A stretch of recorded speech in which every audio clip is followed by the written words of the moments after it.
Hello and welcome to another episode of India and Global Left. If you are new to the show, please hit that subscribe button. Also consider becoming a YouTube member, a Patreon, or donate a small amount given in the link in the description box.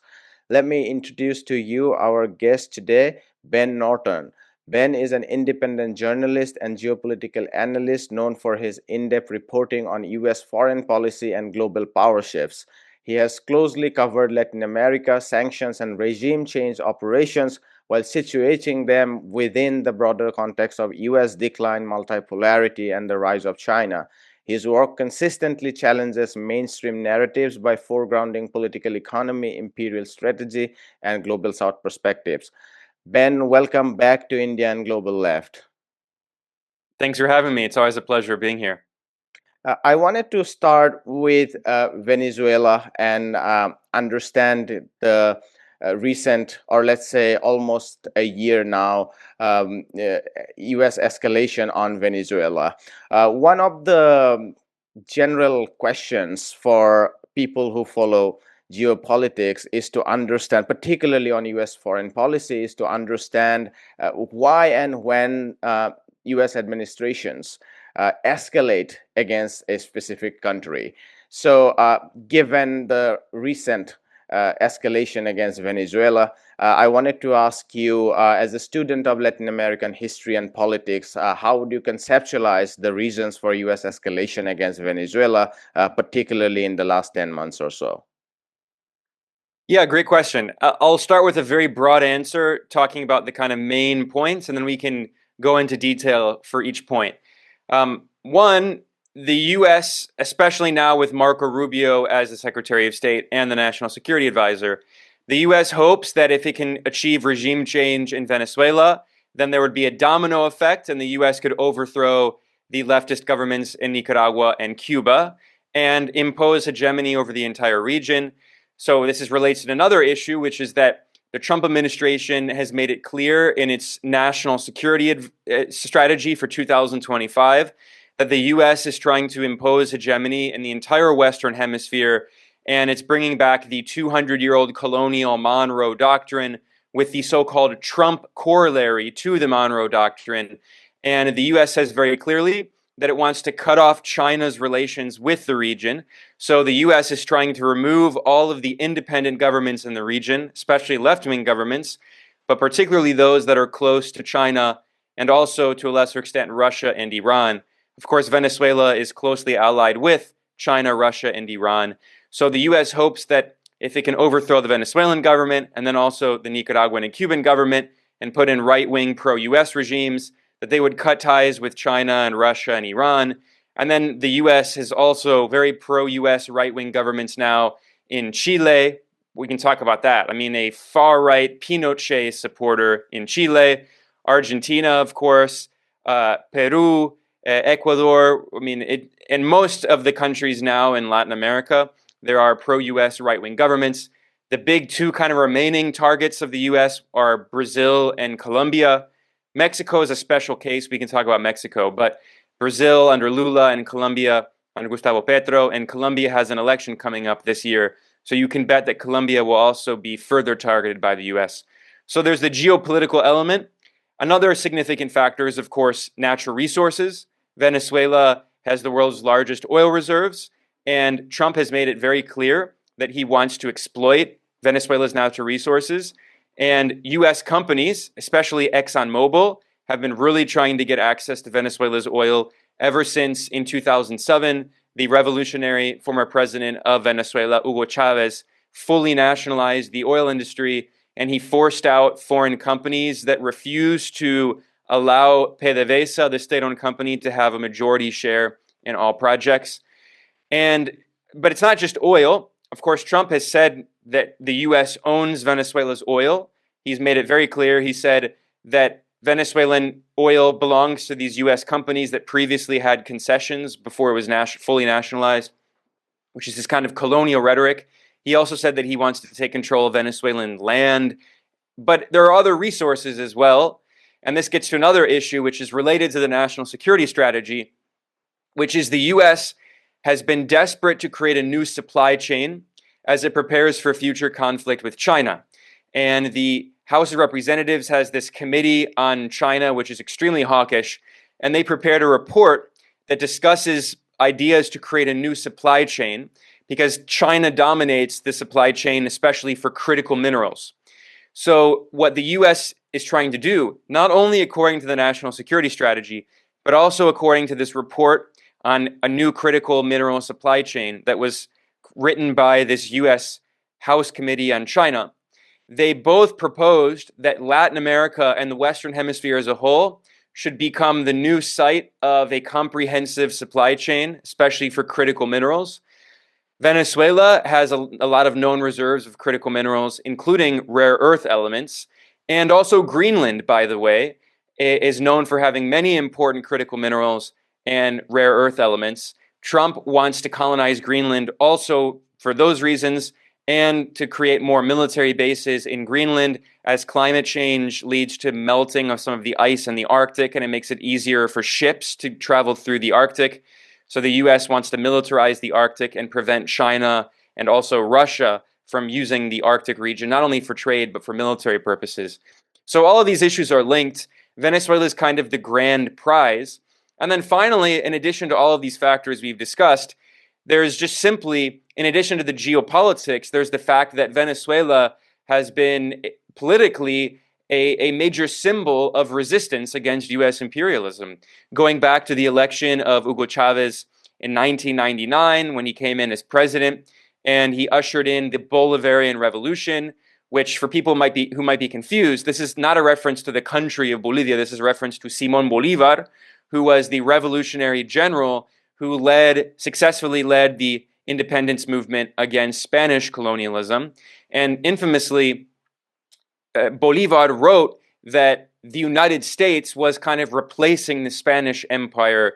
Bolivar said something to the effect of, the US is dooming Latin America in the name of liberty, where they're using this rhetoric of freedom and such, while they're turning Latin America into this kind of new colonial sphere of influence in a way that the Spanish Empire had done previously. So Venezuela's revolution has always been a symbol of anti-imperialism and resistance against US hegemony. Not only has Venezuela been a key partner of China, Russia, and Iran, which are the main US boogeymen, but deeper than that, Venezuela has been a key force pushing for the integration of Latin America and the Caribbean as its own pole in this multipolar world. So for instance, Venezuela was one of the co-founders and really pushed for the creation of the CELAC, the Community of Latin American and Caribbean States, which was created as an alternative to the US-dominated Organization of American States, the OAS, which is based in Washington. And CELAC has become a very important regional body, which despite a lot of right-wing governments and coups in the region, CELAC has still remained a powerful force, unlike another organization that was also co-created by Chavez and Fidel Castro in Cuba, which is the ALBA, the Bolivarian Alliance for the Peoples of Our America, which the full name is also TCP, which is a trade treaty for the peoples as opposed to for corporations. So ALBA was a very revolutionary attempt to create an economic alliance.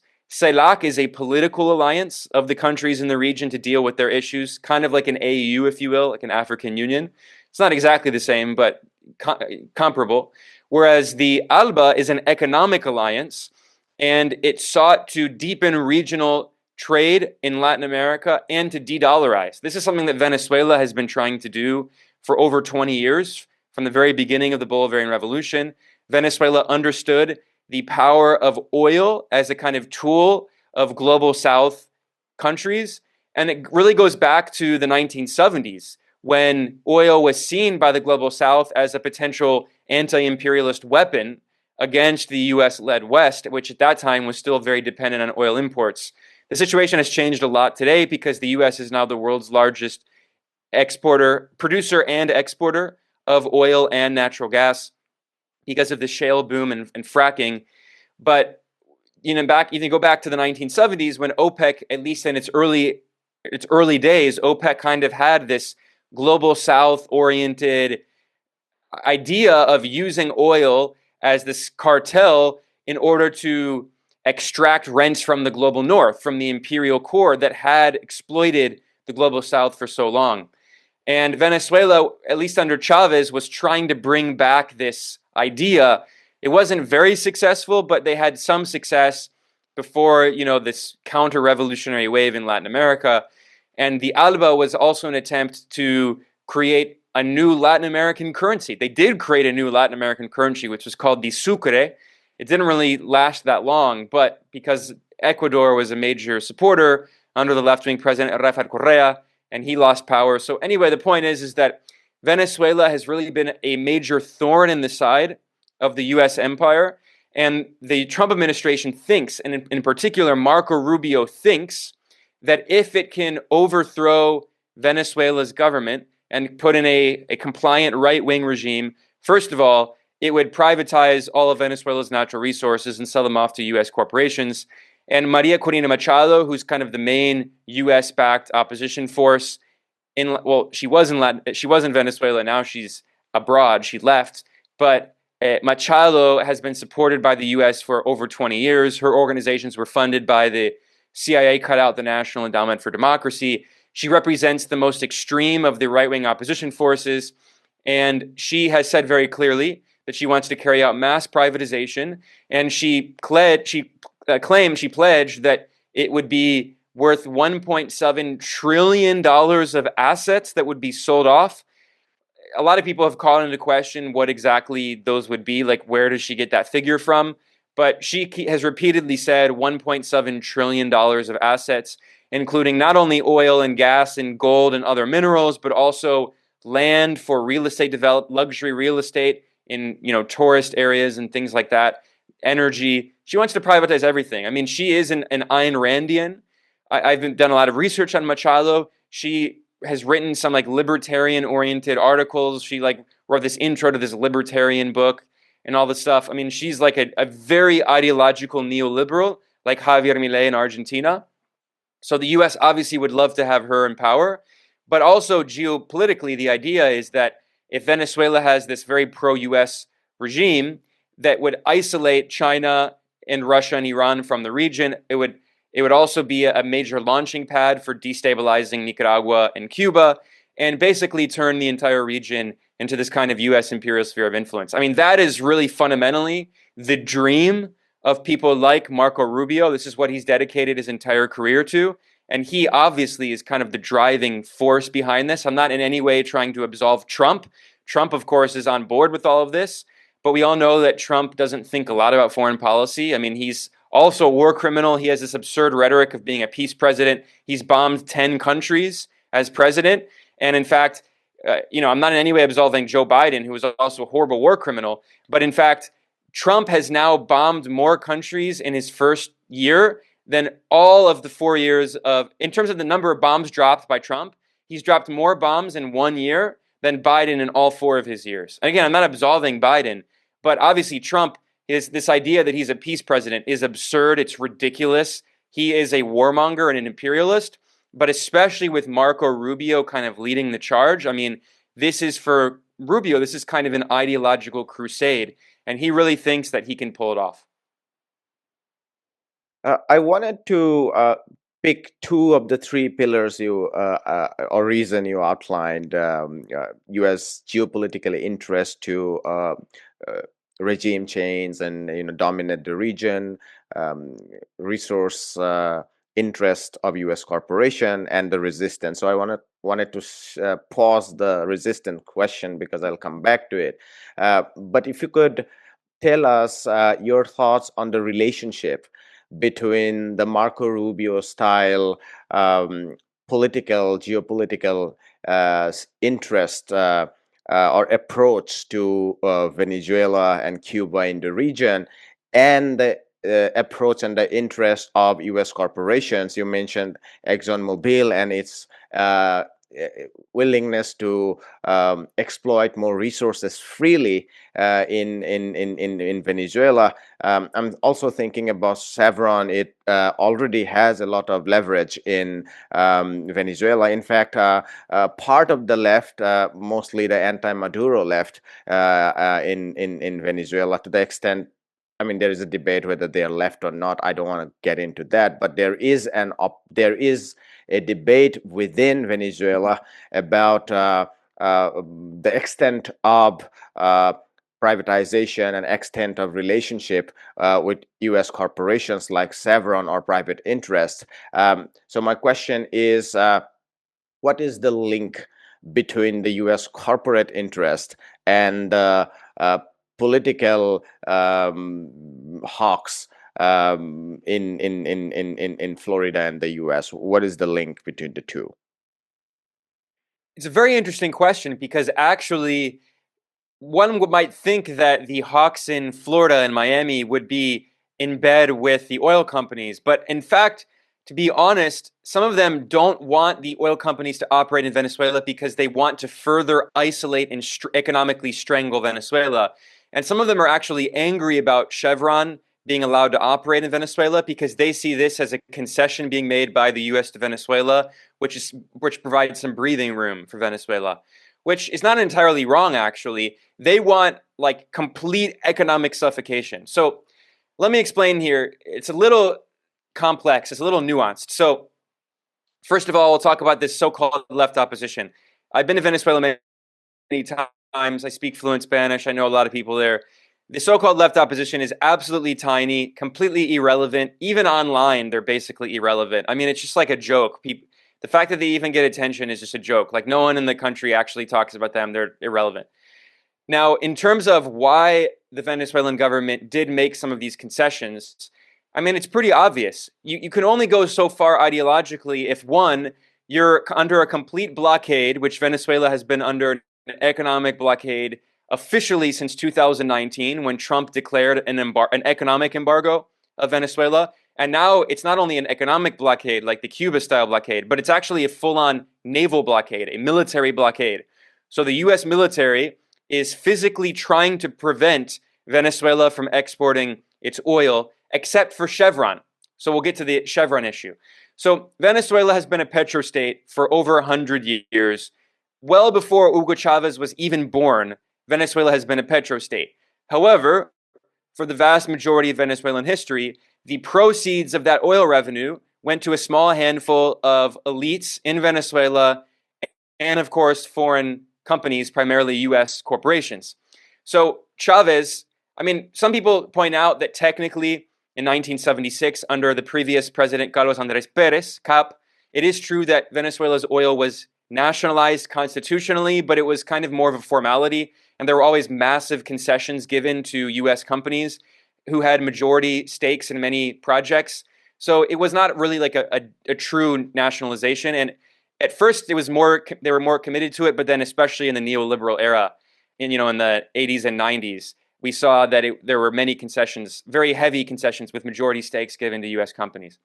So by the time Chavez came in 1999, and then in 2006, when he fully nationalized the industry, technically, he did not kick out all of the companies because the policy it was a de facto kicking out of the companies, but technically, the full nationalization under Chavez in 2006 said that foreign companies would be allowed to operate only if they accepted a minority stake where their profit margins would be very low. They would not be getting much of the oil revenue, and that the state-owned company PDVSA had to have the majority stake in all of the oil projects.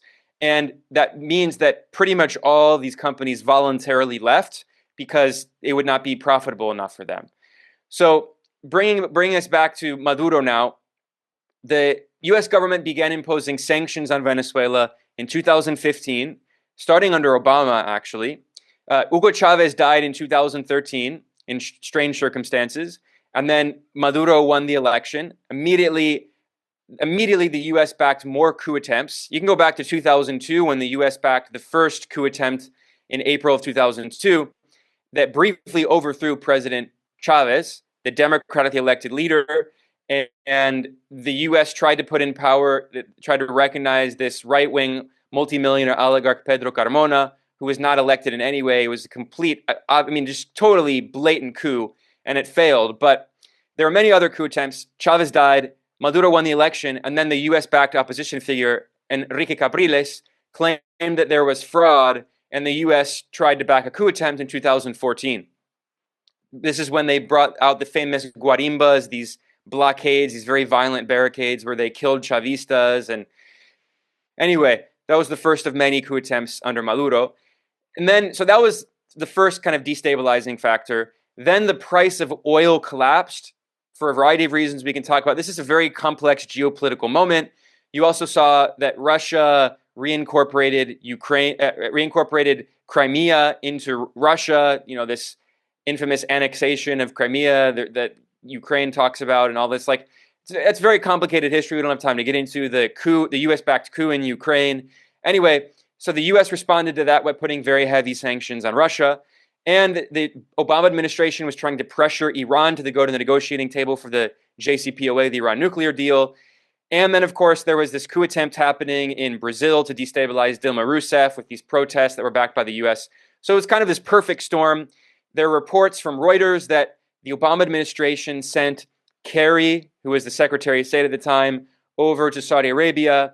This was when the war in Syria was going on. The U.S. made a deal with Saudi Arabia. Saudi Arabia agreed to massively increase oil production, which crashed the price of oil. The reason Saudi Arabia could do this is because it was losing money, but Saudi Arabia's oil companies stayed owned, Saudi Aramco, and it was using it as a geopolitical tool. In return, the U.S. government agreed to provide more support to the jihadist extremists in Syria to help Saudi Arabia destabilize Bashar al-Assad's government. Anyway, there is multiplicity of factors here, but this is really the beginning of the extreme economic war in Venezuela, like scorched earth economic war to try to destroy Venezuela. The fact that the Venezuelan government has survived 11 years, now 12 years of this economic war is very impressive. It's a testament to the fact that there still is popular support among poor and working class Venezuelans, despite the extreme economic hardship. I mean, I've seen like the brutal inflation, like the worst inflation I've ever seen in my entire life. Absolutely crazy. The fact that the government has survived is a testament to the fact that there still is some popular support. Now, getting back to this issue of the oil concessions, the reason I talk about this history is because there's this absurdly facile narrative we hear that Venezuela collapsed because socialism, blah, blah, blah. It's complete nonsense.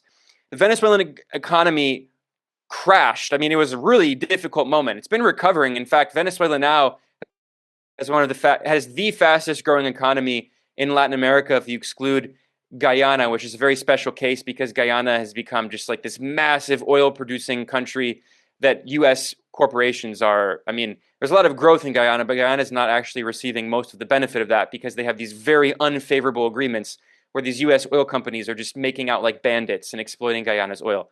That's a special case. Venezuela actually has the fastest growing economy in the region now because it's been recovering. Well, it was until the naval blockade. So this gets us to the issue of the concessions made under Maduro. Another very important part of this blockade and these sanctions is that they prevented Venezuela, one, from exporting oil to the U.S., which, ironically, the U.S. had been the major importer of Venezuelan oil. Venezuela has been a petrostate for 100 years. Imagine if Saudi Arabia were under brutal sanctions and an economic blockade and was not able to export oil. The Saudi regime would probably collapse in like a few weeks. I mean, it would not survive.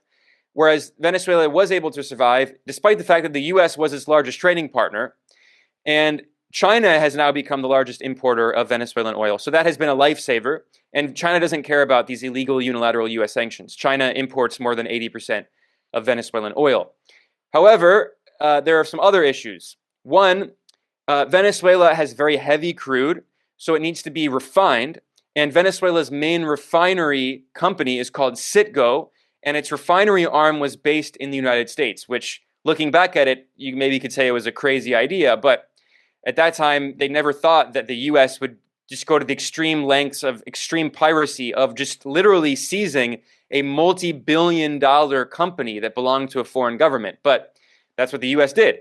In 2019, with Trump's coup attempt, the U.S. seized Citgo, which was the main oil refinery company, state-owned, and which is the most important foreign asset belonging to Venezuela.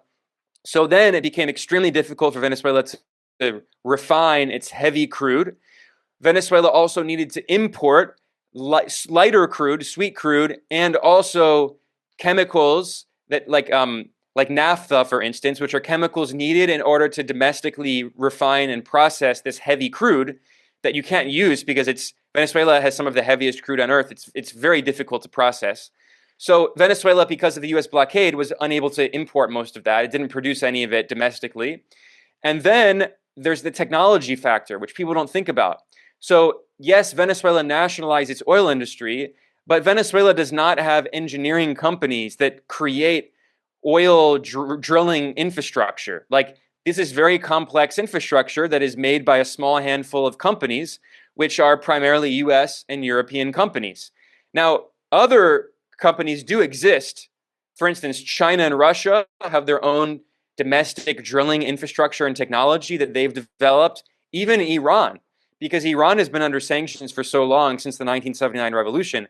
Iran is a very technologically advanced society, relatively speaking, given its size. It is a medium-sized country. And because it's been under sanctions so long, Iran has developed some of this infrastructure. So they were able to help Venezuela. But Venezuela's oil industry was built out over, the past 100 years using entirely US technology and European technology.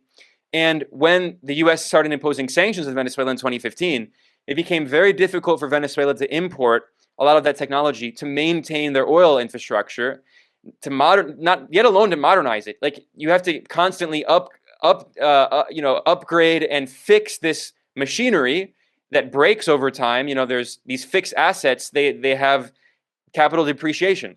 So Venezuela was unable to import a lot of the capital goods that needed to maintain its oil industry. So in addition to being very heavily restricted on exporting, then we saw that the oil infrastructure was really in crisis, and oil output collapsed to fewer than 1 million barrels per day, which it had previously been over twice that before the US blockade in 2019.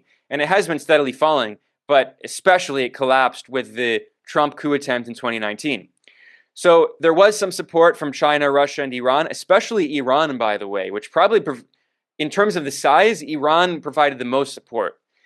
And especially Iranian engineers were helping to try to modernize and develop the oil industry. And then the Joe Biden administration came in, and basically the Biden administration made a deal with the oil companies, so the reason I went into all that history is we need to understand the situation that Venezuela has been in and how desperate economically it's been because of this brutal US blockade. So Biden came in, and his administration was not as extremely committed to regime change in Venezuela because of the Miami Hawks. That they're all Republicans at this point. Florida historically was known as a purple state, but now it's fully on a red state, and not like a left-wing state. In the U.S., the colors are the opposite of in the rest of the world. Red is Republican, very right-wing. And, Florida is now firmly Republican, Trump territory. I mean, it's like deep Trump territory. So the Biden administration also had someone whispering in Biden's ear, which is the oil lobby, and especially Chevron. And they're saying, look, we just want to make a deal with Venezuela so we can profit from some of this Venezuelan oil. So it was kind of mutually beneficial for both the US and Venezuela to kind of make this deal where Biden made some exceptions. He did not lift the sanctions Venezuela at all. He made some exceptions to allow Chevron to operate in Venezuela.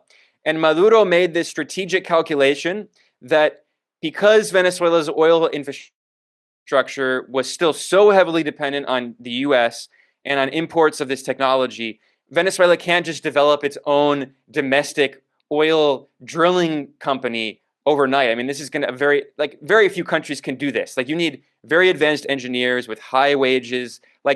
And we all know that the global South has major issues with brain drain, especially when you're under blockade and you have an economic crisis and you lose half of your engineers, which all go to other countries, which Venezuela suffered from. So basically, under siege, Venezuela passed what was literally a law known as the anti-blockade law. And basically, this law made some concessions to foreign companies, primarily Chinese and Russian companies, but also even some US companies, saying that, look, we have to make a strategic retreat here. We can't build socialism when we're under blockade. We don't have any domestic companies that produce any of this stuff. We're a petrostate. Like, we need foreign investment. So they also made a deal saying, Venezuela said, look, if we make a deal and allow Chevron to come in, this could also give us breathing room. The US will lift some sanctions, and maybe it will be easier for us to import some of this stuff. Not only, I've been focusing on the oil industry. Medicine and medical equipment were another major factor. Tens of thousands of Venezuelans died.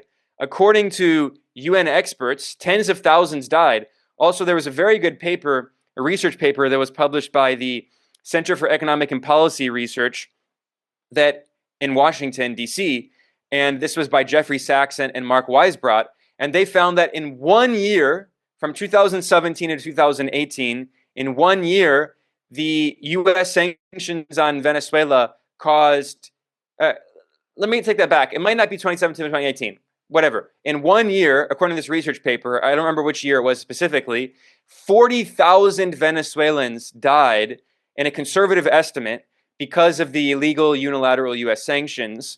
And a lot of those deaths were because Venezuela was not able to import crucial medicine and medical equipment. I have been in Venezuelan hospitals because I was reporting in Venezuela multiple times. I talked to doctors and how there was a major shortage of a lot of medicine and such, which led to many deaths. So basically, the Venezuelan government was in this situation where they said, we have to make a strategic retreat, and this could be an opening where the U.S. will slightly lift this suffocating chokehold it has economically on our throat by allowing in these concessions. But it's not like Venezuela was privatizing its oil industry. It allowed Chevron to have a minority stake in Venezuelan oil output in certain projects.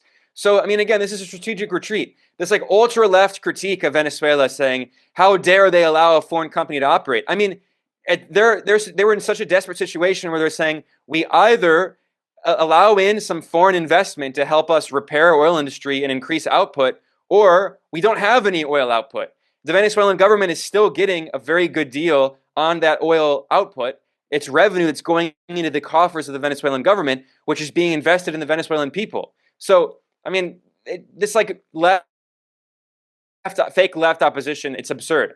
Now, this finally, I know this was a very long answer, but I wanted to provide that context to understand how we got to the situation and why it was entirely reasonable for the Venezuelan government to make this decision in the anti-blockade law, because you can talk about socialism and all this all day, but if you're a global south country that has basically no domestic manufacturing, you're entirely dependent on exporting raw materials. I'm describing many countries in the global south. Not all of them are petrostates. Many countries in the global south export minerals and unprocessed ore, and they export agricultural products with very minimum value added in the manufacturing process. Like this is the process. This is the situation in most countries in the periphery, right? This is the whole idea of what constitutes being part of the periphery of the world capitalist system. Venezuela has been in this situation. No amount of government rallying around organizing workers. You just can't magically develop this overnight. It's impossible. You have to allow in some foreign investment in order to develop these forces. This is what China recognized also, by the way, in the 1970s.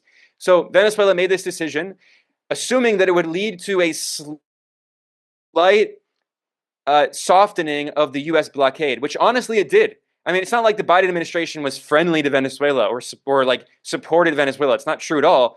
But they weren't like extremely committed to overthrowing the Venezuelan government because some U.S. oil companies were also benefiting. And then Trump came in, and then you bring in people like Marco Rubio. And this is why actually one would think that they would be the ones who would be the most friendly to these companies. But actually, the Marco Rubio types in Miami saw this as a concession given to Maduro that was helping Venezuela. And that's why they have actually been against a lot of this, a lot of the concessions made, because they don't want these U.S. companies to be operating in Venezuela now. They want to take over. They want everything. Their strategy is, instead of having like a few crumbs, or maybe more than a few crumbs, instead of having a few slices of the cake, they want the entire cake. And they think that they can starve Venezuela of revenue and crash the economy, which is the explicitly stated goal now of the naval blockade. They think that in a few, Reuters reported this. Reuters reported, citing Trump administration officials, that for a few months they plan on maintaining this naval blockade to crash the Venezuelan economy. And they think this will lead to regime change. And, they're bombing Venezuela. There are reports now that the CIA is carrying out drone strikes in Venezuela. People have debated that. But regardless, Trump has said that he's going to carry out attacks inside Venezuelan territory. They think this is the moment where they can carry out regime change. And so there's this kind of struggle going on, right? Like within the ruling class, there are always contradictory interests. So there are some people in the Trump camp who are, very close to the oil industry, and that's why they are allowing Chevron to continue to operate in Venezuela. And that's why some people like Grinnell, who was Trump's envoy, who was making a deal with Venezuela, he was trying to get bigger concessions. Because I mentioned that Chevron's concession was still a minority stake. It's not a big stake. Grinnell, which is Trump's envoy, he was trying to get much bigger concessions in Venezuela so U.S. companies can have much higher profits from exploiting Venezuelan oil. And the Venezuelan government was not really interested, but also they were afraid, like they were trying to make a strategic calculation here. And then some of them, so there are the oil industry elements. Trump's energy secretary is a former CEO of an oil and gas company. So they're obviously very interested in this. And they're a little more realistic. Like they understand that like regime change is risky. A war in Venezuela is risky. It could backfire. So they're just kind of interested in just doing what they can and getting as big of a concession as they can. Whereas the more ideologically committed elements around Rubio, they're like, no, we want full-on economic suffocation to overthrow the Venezuelan government. Would you see the Trump administration as a big shift from a Venezuelan perspective, a big shift in U.S. foreign policy? Because as you have seen, some of the some of the narratives around drug trafficking or countering narco-terrorism has emerged in a big way.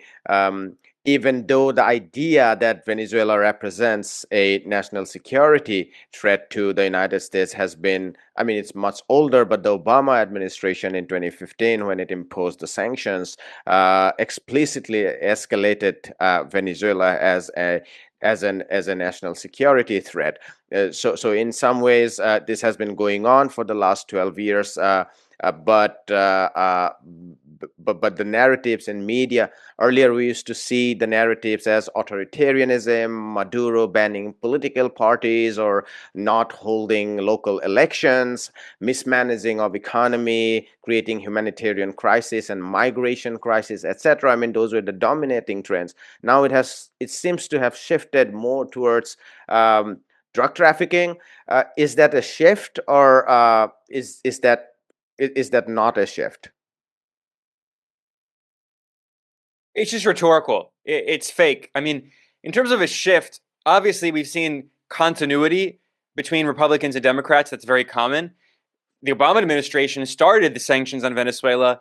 The Obama administration backed the coup in Honduras in 2009, which now Trump backed another electoral coup in Honduras. The Obama administration backed a coup in Paraguay in 2012. The Obama administration backed a coup in Brazil in 2016. The first Trump administration backed another coup in Brazil in 2018 with the imprisonment of Lula on fake charges, which is what put Bolsonaro in power.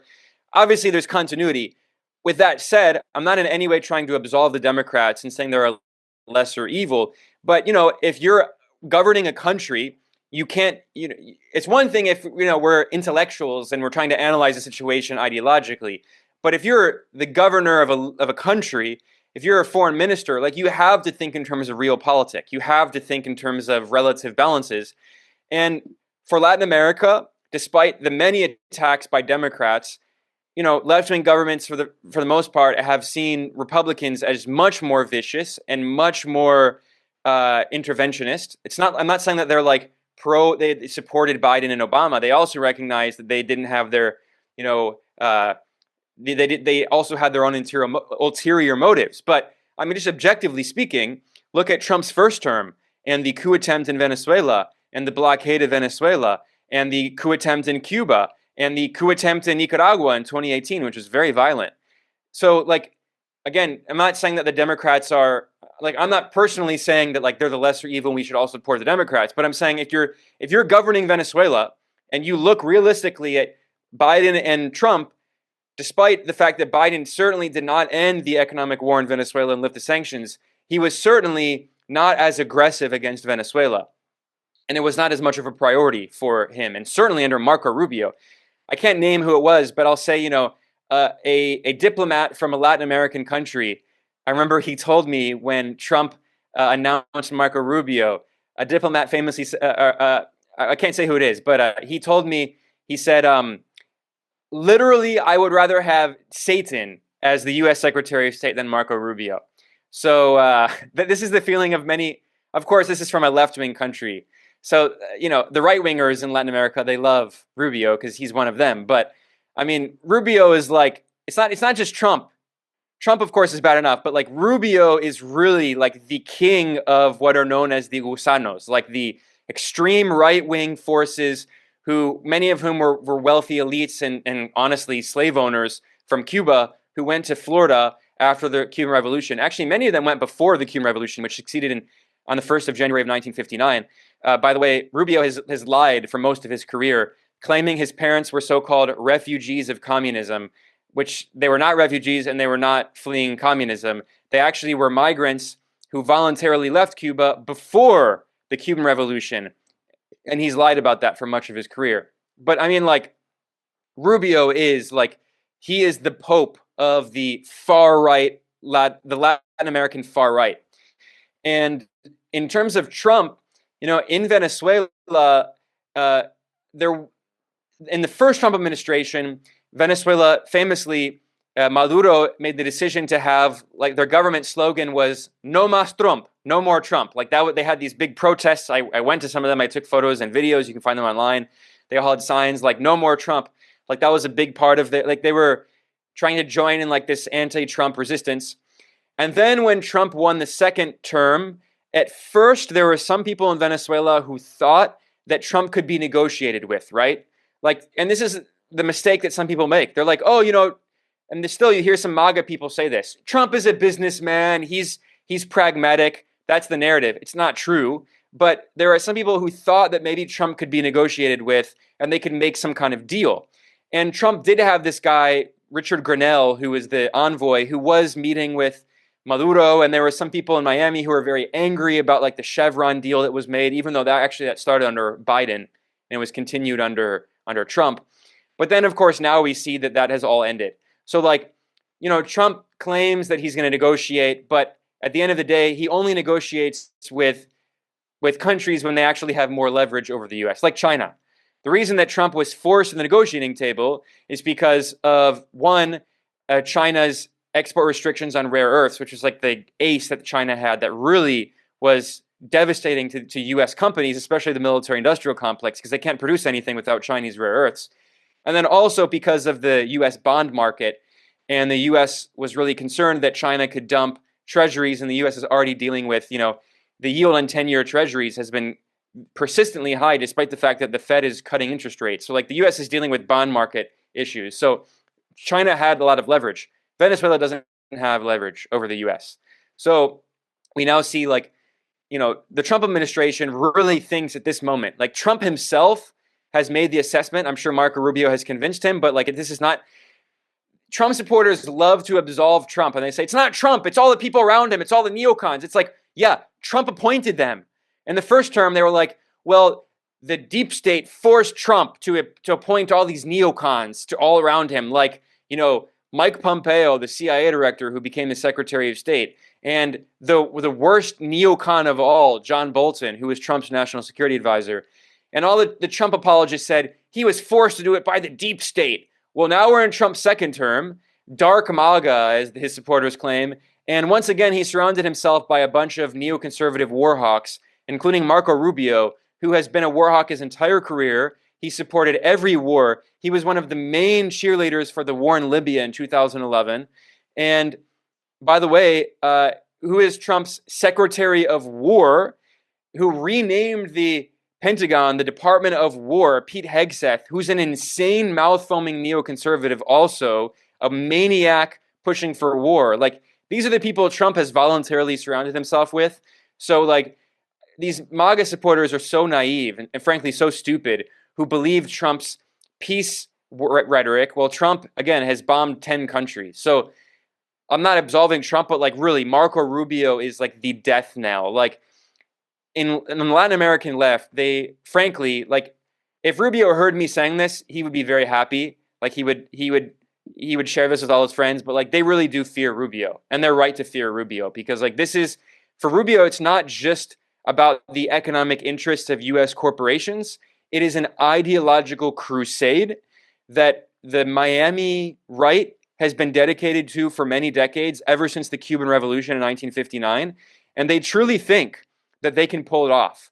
That if they can succeed in carrying out regime change in Venezuela, they think Cuba will fall. And honestly, I think that's a simplistic idea, but it's not entirely wrong because Cuba is under this suffocating blockade from the US, and Venezuela has provided a lot of support to Cuba, especially with oil. Cuba has a lot of energy shortages, like many countries in the global south, but especially it's been bad in recent years with the blockade. And China has been helping. China's been building a lot of solar plants in Cuba, which have helped with the energy issues. But if Venezuela's government falls, I'm not saying it's likely. It's a possibility. I don't think it's a very likely possibility, but it's certainly possible, if not probable. Then that could be very dangerous for Cuba. And they've made this assessment that first of all, Rubio wants to be president. Like we know he ran for president, and he also thinks that like if he can pull off overthrowing Cuba, and then of course they would go after Nicaragua as well. Like if he can pull it off, he thinks it's guaranteed that he'll be the next president. So again, in addition to all the geopolitical elements, in addition to the interests of U.S. corporations, there's also the political interests of like this Miami group and Marco Rubio and his own personal political ambitions, which we can't downplay them as well.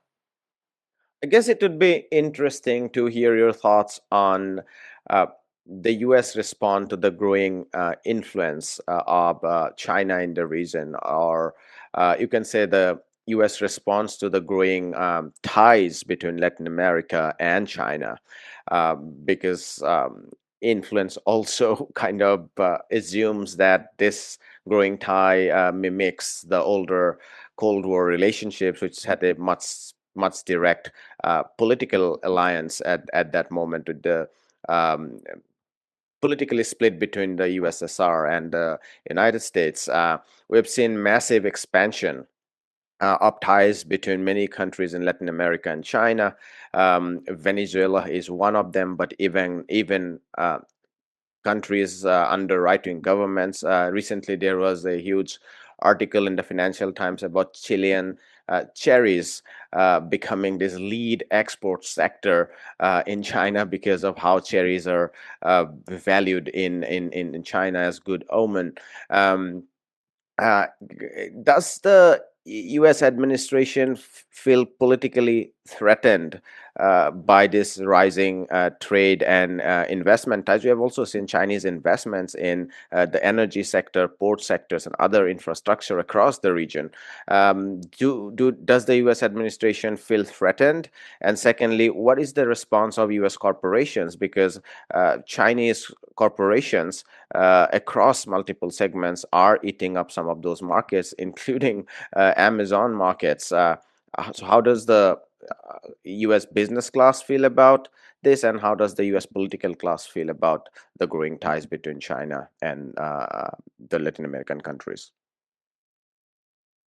Yeah, so I'll start with a very short answer. Does the U.S. feel threatened? Absolutely. This has been made very clear, especially by the national security strategy published by the Trump administration. They make it like as clear as day.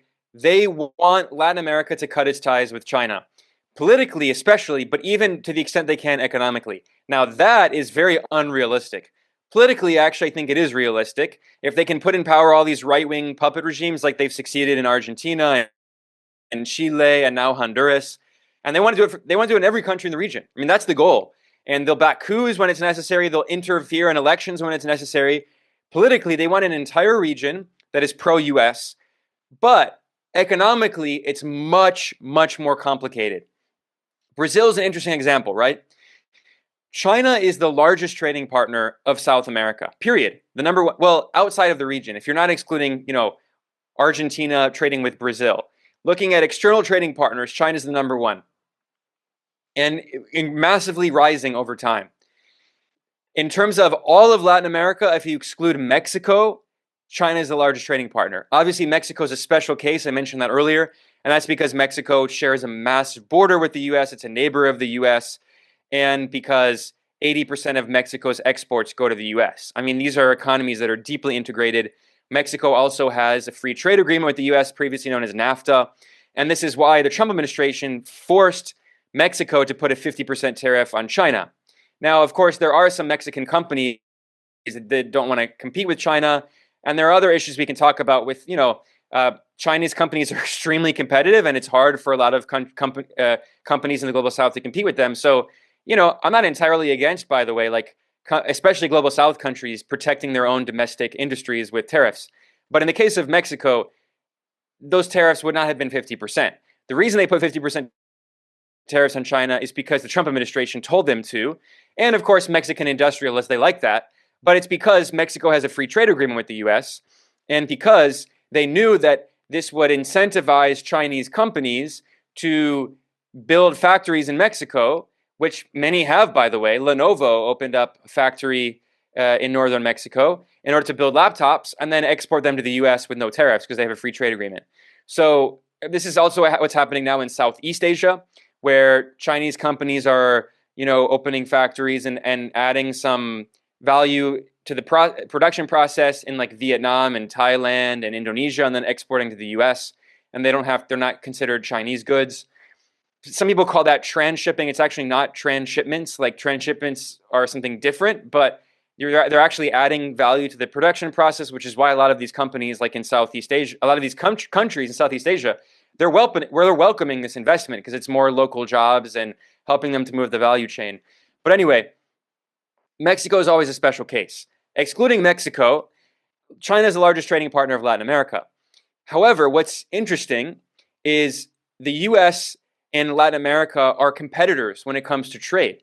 Because even though, the US obviously is an advanced economy, but it's relatively been deindustrialized because the whole strategy in the era of neoliberal globalization was that, if you think about the world system and like the center and periphery, previously, if you go back to like classical world system theory in the mid 20th century, the idea was that the core countries, they add more value to the production process through manufacturing.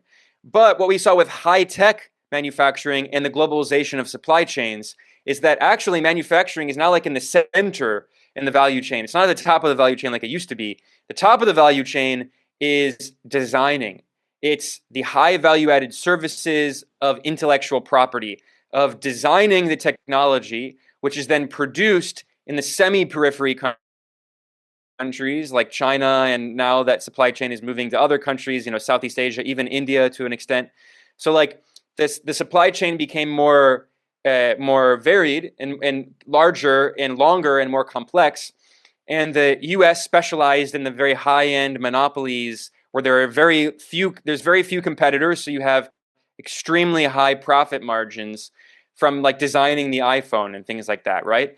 And famously, I've talked about this a lot, but J.D. Vance, the U.S. Vice President, gave a speech at a venture capital conference in Washington that was backed by Andreessen Horowitz, this major venture capital firm, which is very close to the Trump administration from Silicon Valley. And Vance openly admitted this, like this critique that world system theorists have been saying for a long time, which is that the strategy of the U.S. in the era of neoliberal globalization was to maintain the monopoly over the high value-added services in the global supply chain and to offshore the low profit margin, labor-intensive sectors and to maintain the capital-intensive sectors.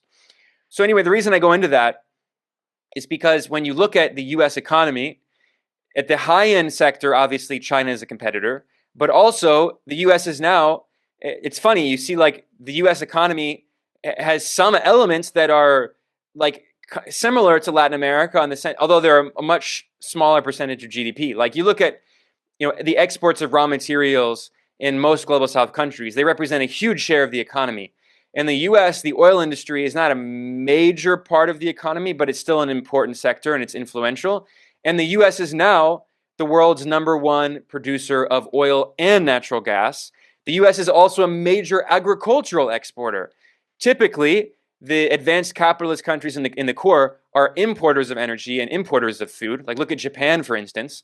But the US is a very strange country in the world system, and it's a very big country in terms of land mass. So it's a major agricultural exporter, and it's a major exporter of energy, which means it's a competitor with Latin America. So this is why it's also more complicated. The Trump administration would like to force all of these countries in Latin America to cut off ties with China. Politically, I think that is plausible, but economically, it's not, because all of these right-wing forces in Latin America, ironically, many of them, pretty much all of them, their patrons are the big landlord class. Brazil is a good example of this. Who are the big forces behind Bolsonaro? It was the big agricultural corporations, which are basically just big landlords in Brazil, and they are the people who export soybeans and corn, and they also export minerals because it's not really state-owned. Brazil does have Petrobras, which is a state-owned oil company, but a lot of the minerals are privately owned. And Brazil is one of the world's biggest exporters of iron ore, and that's all private. And these big exporters, they're not going to export soybeans and corn to the US, which is one of the world's biggest producers of soybean and corn. They're not going to export much iron ore to the US because the US doesn't need that much iron ore because it's been deindustrialized. Who's the biggest importer in the world of iron ore? It's China. So the class forces behind the far right in Brazil are dependent on exporting to China. They can't export to the US because the US is not going to import that much, and they compete with the US. So this brings us to this very funny situation where the Trump administration was waging a trade war against China. At one point, the Trump administration had tariffs of 145% in China.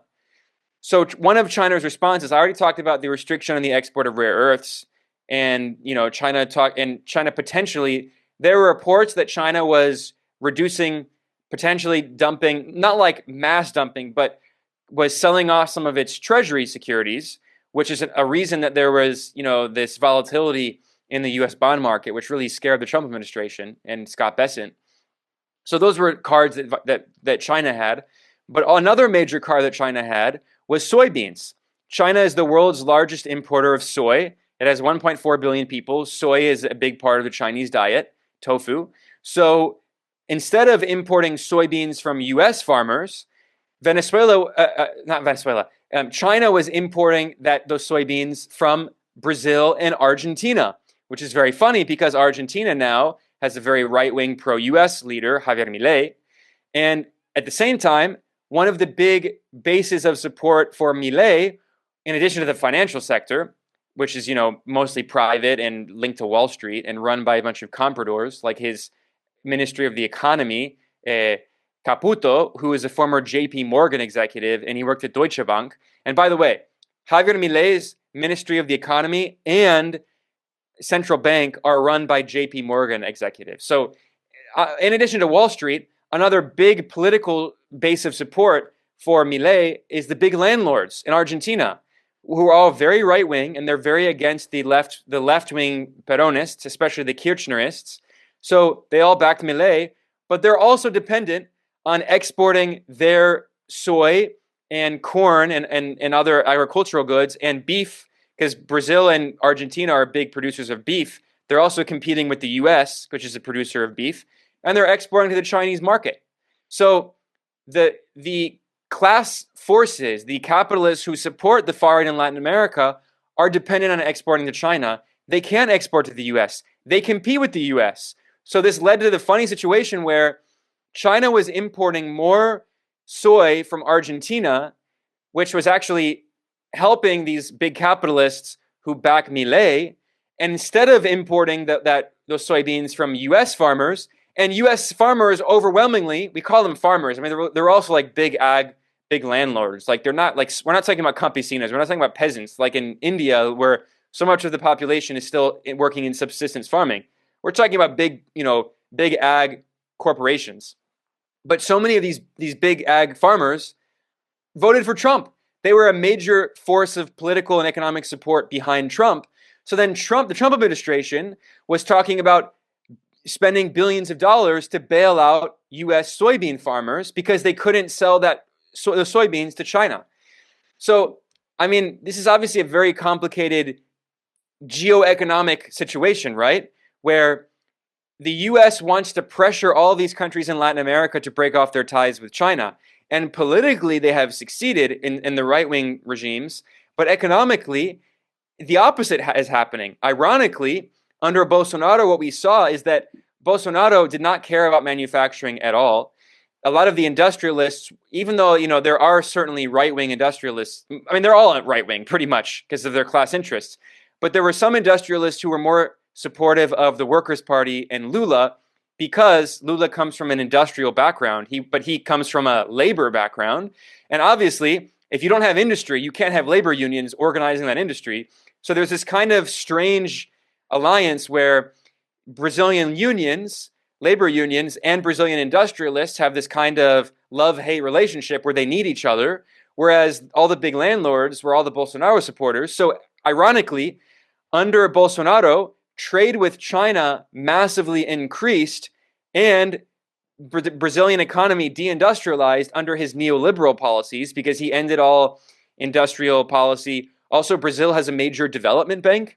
And under Bolsonaro, instead of privatizing the development bank, which they talked about doing, by the way, instead they realized that they could use the development bank money, and instead of giving loans to Brazilian industry, they could give all those loans to the big ag corporations who all supported Bolsonaro. So under Bolsonaro, trade with China massively rose, but it was all export of raw materials. And he helped to further deindustrialize Brazil. And now the Lula government is trying to focus on reindustrializing, but it's obviously very difficult. So we're in a complex geoeconomic situation. So you mentioned Chile. Chile is basically the Saudi Arabia of copper. The unspoken secret that Pinochet supporters never mention is that Pinochet privatized much of the Chilean economy, and he carried out these extremely corrupt privatizations, selling even profitable state-owned enterprises for fractions of what they were worth to friends and supporters of the Pinochet dictatorship and these oligarchs who got very wealthy, which is why still today, Chile is the most unequal country in all of Latin America, which is saying a lot. I recently was looking at the data, 1% of the Chilean economy holds 49% of wealth. Don't quote me on that, but it's nearly 50%. I remember. I think it's 49%. 1%. So 1% of Chile's economy holds half of Chile. The country of Chile holds half of the wealth. These big oligarchs, many of them go back to the Pinochet privatizations. When the former Soviet Union carried out these mass privatizations, these big oligarchs bought up the assets for pennies on the dollar. Anyway, the point I'm mentioning is that despite all of that, under Pinochet, he still never fully privatized the copper industry and the state-owned copper company because he recognized that he could fund his dictatorship with that the rent from exporting copper. And Chile is by far the world's biggest producer of copper, and that has always been a key part of the Chilean economy. So who's the world's biggest importer of copper? Once again, it's China. The U.S. does not import a lot of copper because it's deindustrialized. So now we have this new, and Chile is also an agricultural exporter. So now we have this, and other minerals, not just copper, lithium, for instance. Chile has one of the world's largest reserves of lithium. And the current centrist, center-left, ostensibly, president, Gabriel Boric, who's like a joke in the Latin American left, because he was just like a complete pro-U.S. liberal, horrible in terms of the rest of the Latin American left. But in terms of the current government, they briefly talked about the idea of creating a state-owned lithium company. They did not do so. And ironically, this far-right Pinochet supporter, Jose Antonio Cast, who's the president-elect who's coming in, he actually praised the ostensibly center-left president, Boric. He praised him for not creating a state-owned lithium company, which he said would be evil communism. This far-right Pinochet supporter who's now the upcoming president, Cast, he has openly said he wants to sell Chile's lithium to U.S. companies. But ironically, I'm sure U.S. companies like Tesla will get some of it. But ironically, probably Chinese state-owned enterprises will also get some of it because China has a socialist system internally, but China, internationally, China engages in the capitalist world system. And, if Chile has open bets for auctioning, if they have open auctioning opportunities for foreign investment in Chile's lithium sector, you can bet that some Chinese state-owned enterprises are also going to make offers for the auction. So I would not be surprised to see that under this far-right government now in Chile, that there will be U.S. and also Chinese companies investing. And the question is, and also Chile is going to export most of this to China because the U.S. is a competitor. The U.S. is not going to import all this stuff from Chile. So then the question now is, will the U.S. start forcing these governments to restrict Chinese investment? Because China invests everywhere. China is a massive country, and also China is a world leader in processing minerals. So is the U.S. going to force these governments, these right-wing governments in Latin America, to go against the interests of some of their own domestic capitalist class? That's the real question. Because thus far, a lot of these capitalists in Latin America, who are the big landlords and the rentiers, like they're not industrialists. They make their money from getting a small percentage of the export of raw materials, whether it's oil or gas or soybeans or corn or lithium or iron ore.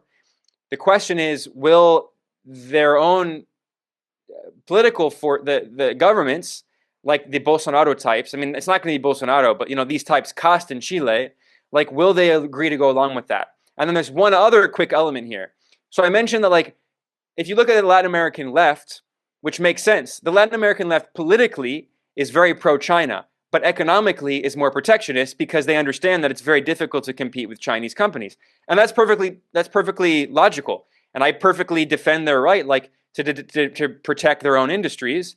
And some of them are welcoming in. So, for instance, Brazil is protecting some sectors like the steel industry, but they're also welcoming in Chinese investment in the car industry with joint ventures.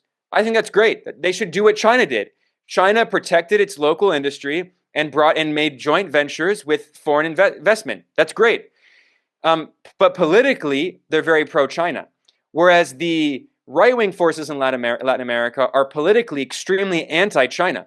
Bolsonaro was very anti-China. He blamed the pandemic on China. He called it the China virus. Like, he said he was going to cut relations with China. The same thing with Milei. Milei is extremely anti-China. He withdrew from BRICS and all of this. But economically, they have deepened trade with China because the capitalist class who backs them wants to continue to export. So how will that go? It's a very complicated scenario. I don't know. And just to add to the question you raised, that whether the U.S. would be able to force the state to accept to act in the against the interest of the ruling elite, given their interest with Chinese trade. I would also add that it's not just about the interest of the business class, but it's also in the interest of the state, because even for Argentina, China extended the $5 billion swap lines at a time when Argentina is going through repeated financial crisis, much of which is also caused because of its dollar debt obligation that it has to return. Also the tax a lot of this trade, which primarily gives stability to these states. So it's not just the interest of the business class, but it's the ruling elite as a whole, even the political class as well. My final question, Ben, and you can be brief. Yes. Can I add a quick thought there? Of course. I know I have a tendency to bloviate and have these long answers, but I'll try to keep this short. Just a quick thought in response to what you said. It's funny because China's foreign policy obviously is very non-interventionist. They have a policy which is totally understandable, and in most cases it's a good thing, but sometimes it is a bad thing, right? Like in the case of Palestine. But China has a non-interventionist foreign policy. They're willing to work with pretty much any country as long as the country recognizes the one China policy and as long as that country respects China's internal sovereign affairs. And according to international law, Taiwan is part of China, so they consider that as part of their sovereign affairs. If other countries don't meddle in China's affairs, China doesn't care. They'll work with anyone, including this, horrible regime in Argentina under Milei. And what's funny is Javier Milei, like I mentioned, politically, all of these right-wing leaders in Latin America, they all say that our greatest partners are the US and Israel. They all say that, especially Milei, right? And they all hate China politically because, it's a socialist system and governed by a communist party internally, although I mentioned that internationally, China still is embedded deeply in the global capitalist system. And so what's funny is Milei, who's a self-declared anarcho-capitalist and a libertarian, he famously did an interview where he said, politically, I don't like China. They're communist, but I have to say that our relationship with them is good because they don't ask us to do anything. They just say, like, let's just trade. And Milei likes that because, he's beholden to these big Argentine landlords and these big capitalists. Even calling them capitalists is sometimes not entirely fair. They're just like landlords. I mean, they're like the descendants of the old latifundia, like the owners of the latifundias going back to like the Spanish colonizers. Like they just are the big landlord class or the comprador bourgeoisie, right? So in terms of whether or not the Trump administration can force them to go against their own interests, it's going to be difficult. I think that yes, ultimately the U.S. can, because the U.S. can threaten so many of these countries militarily. So I think ultimately the U.S. will force some of these capitalists in Latin America to go against their own interest and to reduce even trade with China to the extent that it can. It's not going to be like cutting off trade with China overnight. It's going to be part of this idea of like strategic decoupling over time. But there are going to be a few choke points that we should look for in this year and the years to come. I think it's very likely that one big issue we'll start seeing soon is discussion of the port of Chancay, which is in Peru. So in 2023, I think it was 2023, right before Biden's term ended, or 2024 maybe, 2024 that was, China inaugurated the biggest port in Latin America, which is in Peru on the Pacific coast, which is called the Port of Chancay, which was built with a lot of investment from China. It's partially owned by Peru, and it's by a private company. They don't have state-owned companies. And it's partially owned by China's state-owned shipping giant, COSCO. And the Trump administration has already made a few signs, a few small hints that it's going to start threatening that. Now, this is going to be, we've already seen that the Trump administration threatened Panama over the Panama Canal because they claimed falsely that China was running the Panama Canal. It's not true. Now, there was a private Hong Kong company, which is not a Chinese SOE. It's not from the mainland either. I mean, of course, Hong Kong is part of China, but it was a private Hong Kong company that was operating two ports on different sides of the Panama Canal, and they were trying to sell those ports to BlackRock, and Trump famously boasted about this, but he didn't mention conveniently that it was BlackRock that tried to buy it up. That deal is still in a gray area. We don't know what's going to happen, but I think that's just the beginning. The national security strategy says the U.S. wants to control all of the strategic infrastructure in Latin America. So now what they're going to do is they're going to look at all of the ports in the region that have Chinese investment, and they're going to try to force these governments to force China to sell its stake to the extent they can. So that's the next step, I think. And then another quick point, you mentioned the swap. This is very interesting because at the peak of the Belt and Road, so the Belt and Road Initiative technically goes back to 2013. It wasn't called it then. It was originally called the New Silk Road, and then it expanded and it kind of organically emerged into the Belt and Road Initiative in 2015. And the peak of BRI lending was between 2016 and 2018. That was the peak. And since then, of course, BRI lending has continued, but it's fallen since then. And there's been a move from Chinese policy banks to Chinese commercial banks. And now some of the biggest lending is actually swap lines to provide liquidity in yuan from the People's Bank of China to other central banks. And previously, Argentina had like a center-left government under the president Alberto Fernandez, which was very pro-China, because they recognized that like China provided them an opportunity to have more strategic independence from the U.S. So politically, they're very pro-China, and they were trying to join BRICS. They accepted the invitation to join BRICS, and they would have joined BRICS, but when Milei came in, so Argentina was invited to join BRICS at the BRICS summit in 2023 in Johannesburg, South Africa. But then Milei came in, and they would have joined on the 1st of January in 2024.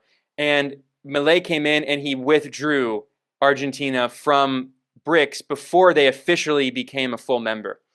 So the point is that previous government had also joined the Belt and Road Initiative. By the way, Panama, Marco Rubio, in his first foreign trip as Secretary of State, he went to Panama and he forced Panama to withdraw from the BRI.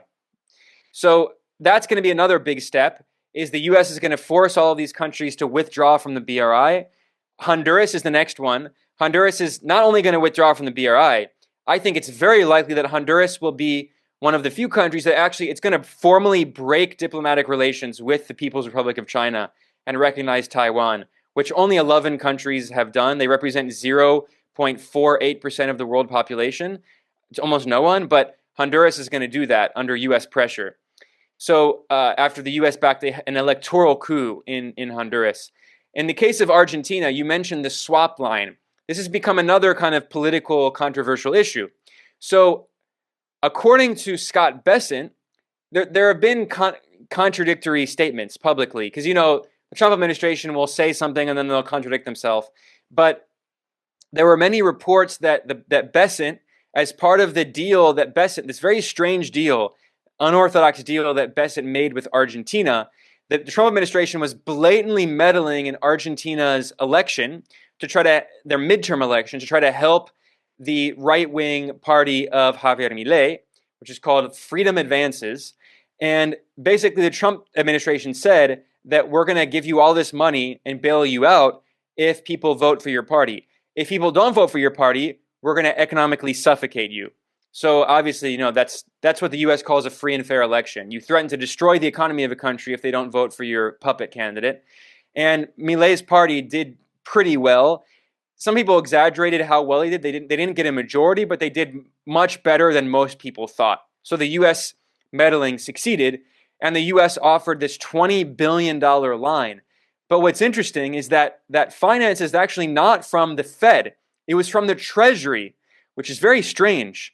And there were reports that as part of the demands that the Trump administration made, Argentina had to cut off the swap line that it had with China. The swap line actually goes back to the previous centrist government of Alberto Fernandez.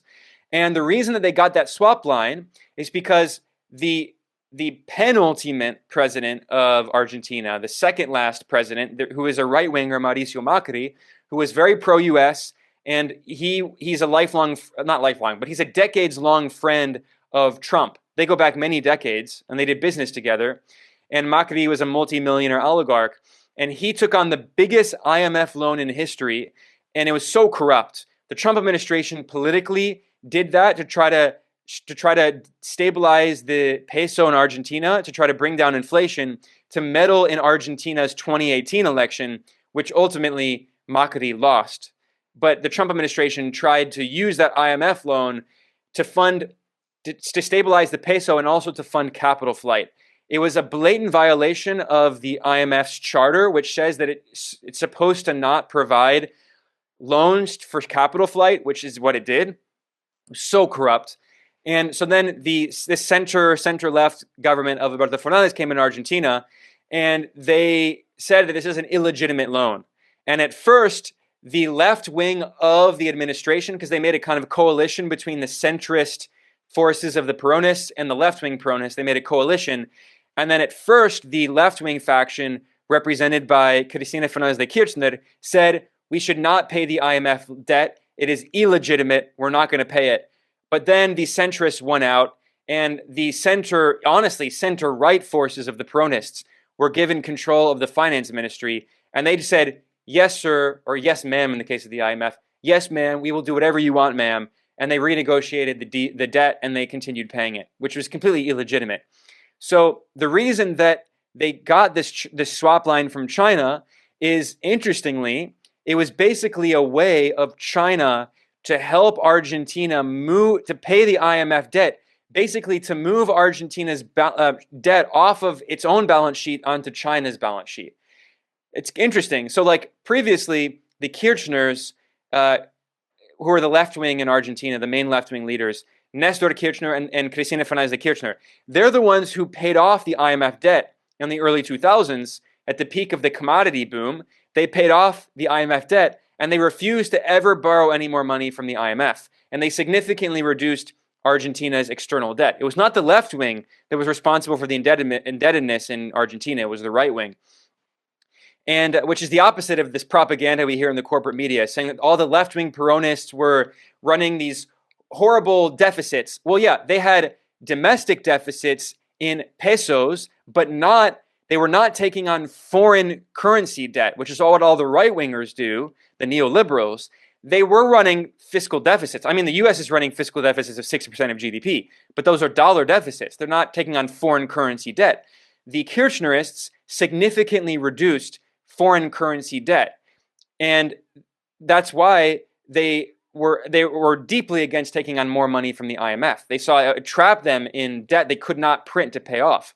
The right-wing forces have taken on massive, massive unpayable debt in dollars, which they cannot pay off.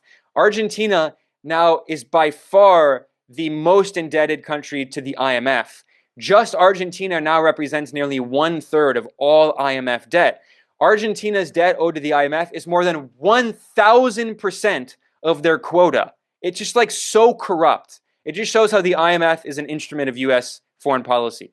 Anyway, I know this is like a long answer and I promised it would be short and I once again bloviated. But the reason I'm mentioning all of this is that these swap lines have now become a kind of new geopolitical issue, right? Where like the US is now trying to force countries to end their swap lines with China, which was basically a way of China helping to pay the debt of these countries and exchange that debt, which is dollar denominated debt, for yuan swap lines, which is basically a way of China taking that debt off their balance sheet and putting it on its own balance sheet, which is a way of debt relief. And obviously, it's soft power. China says, okay, we'll help you pay your debt, or at least exchange your debt. And in return, like, you'll be politically, you'll like support us at the UN and like join the Belt and Road Initiative and support our global governance initiative and all of this. Like, it's a way of China getting more political allies to get soft power. So now the Trump administration is politicizing. I mean, they are political, we all know. But now the Trump administration is explicitly politicizing these swap lines. And there are more than 30 global South countries that have swap lines with China. So I think this is going to become another major issue. They already are pressuring Argentina to end this swap line with China. And I think they're going to go after a lot of other countries as well. We'll leave it there, Ben. This was a fascinating conversation as always, and thank you so much for your time. Yeah, thanks for having me. And again, I know you had more questions, but sorry, I have the unfortunate tendency to just bloviate. But I hope with all the information and the details, I hope people at least get something out of this analysis. And thanks for having me. It's always a pleasure. Absolutely. I remember this great book called as The Gift by anthropologist Marcel Mauss, and he says that the kind of gift represents an obligation which keeps this economic cycles in traditional economy going on. So when there is something due, it's not necessarily bad. Of course, I'm not talking about due where interest payments would wreck peasants or countries, but when questions are due, that would be another occasion for podcasters like me to send another invitation to you saying, oh, I had more questions due and I think it would be an interesting conversation to follow up, and we can have yet another occasion or excuse to have a great conversation. Yeah, well, last comment, and I promise this will actually be short. Unfortunately, there will be a lot to talk about, especially for Latin America, because if anyone listening to all of this today takes one major lesson away, it is that in the short to the medium term, I mean, in the medium to the long term, China is still the main target of the U.S. empire. But in the short to the medium term, in this Trump administration and likely future administrations, Latin America is going to be a major target of U.S. imperialism. And this is why they're bringing back this colonial Monroe Doctrine. The national security strategy says they want to control all of the strategic choke points and infrastructure and natural resources in the region and cut off the region's ties with China and other foreign powers. So, unfortunately, I think we're going to see a lot of very aggressive US meddling in this region. So, this is why I'm glad we were able to talk about it today, because it's not talked about enough. Thanks again. We'll leave it there. Hi, my name is Ayushman. I, along with Jyotisman, have started this platform. In the last 2 years, we have tried to build content for the left and progressive forces.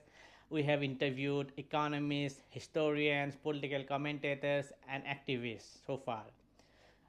If you have liked our content so far and want us to build an archive for the left, I have two requests for you. Please do consider donating for the cause. Link is in the description below. Also, if you are not able to do so, don't feel sad. You can always like our videos and share our videos to your comrades. Finally, don't forget to hit the subscribe button.